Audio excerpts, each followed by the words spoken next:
Shalom, jemaat yang dikasihi oleh Tuhan Yesus Kristus, berjumpa kembali di dalam Saat Teduh. Marilah bersama kita merenungkan kebaikan dan kebenaran firman Tuhan yang senantiasa menyertai kehidupan kita. Tema Saat Teduh kita kali ini ialah kelimpahan anugerah.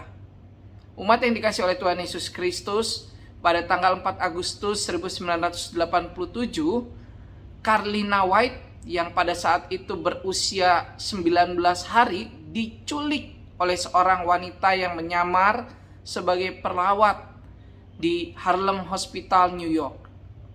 Saat masih kecil, ia kerap dipukuli.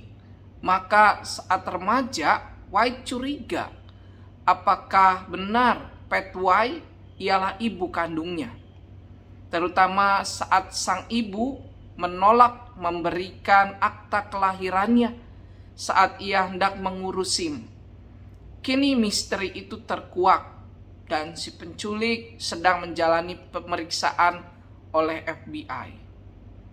Ketika Joy White, yaitu ibu kandung yang asli dari Carlina, dipertemukan dengan Carlina anaknya pada tahun 2010, ia berkata, "Saya ingin Pat White menderita seperti yang saya alami selama 23 tahun ini. Namun sungguhkah Joy White bisa puas dan bahagia ketika si penculik dihukum seberat-beratnya? Ia memang telah menderita selama 23 tahun, tetapi bukankah seharusnya seluruh penderitaan itu sirna dan diganti dengan kebahagiaan serta syukur yang melimpah karena Tuhan mengembalikan anaknya?"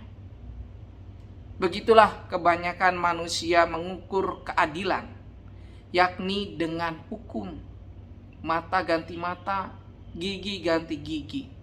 Bahkan dendam bisa menutupi kebaikan dan kasih Allah yang berlaku baginya.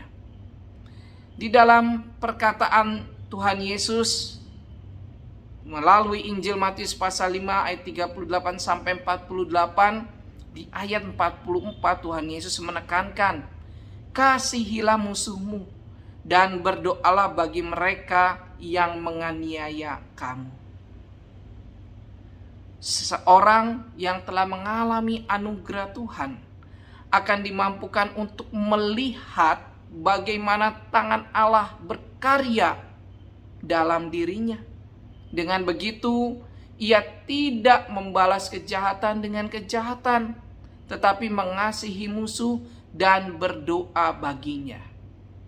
Hal ini tidak mudah. Kekuatan manusia saja tidak sanggup melakukannya. Itu sebabnya kita perlu kekuatan surgawi, yakni jamahan kasih Allah, supaya kita dapat menunjukkan sikap sebagaimana anak-anak Bapa, tidak mendendam, tidak membalas kejahatan dengan kejahatan, dan juga tidak membalas segala hal yang tidak baik hanya untuk memuaskan hati. Kita adalah anak-anak yang sudah diselamatkan. Karena itu kita senantiasa menerima kelimpahan anugerah dari Tuhan, dan kita dimampukan untuk menyatakan anugerah kasih Allah itu dengan salah satunya mengampuni dan memaafkan serta merayakan kasih Allah di dalam kehidupan, di tengah keluarga kita, di tengah pelayanan kita, di tengah usaha dan pekerjaan kita. Kiranya Tuhan Yesus memberkati. Amin.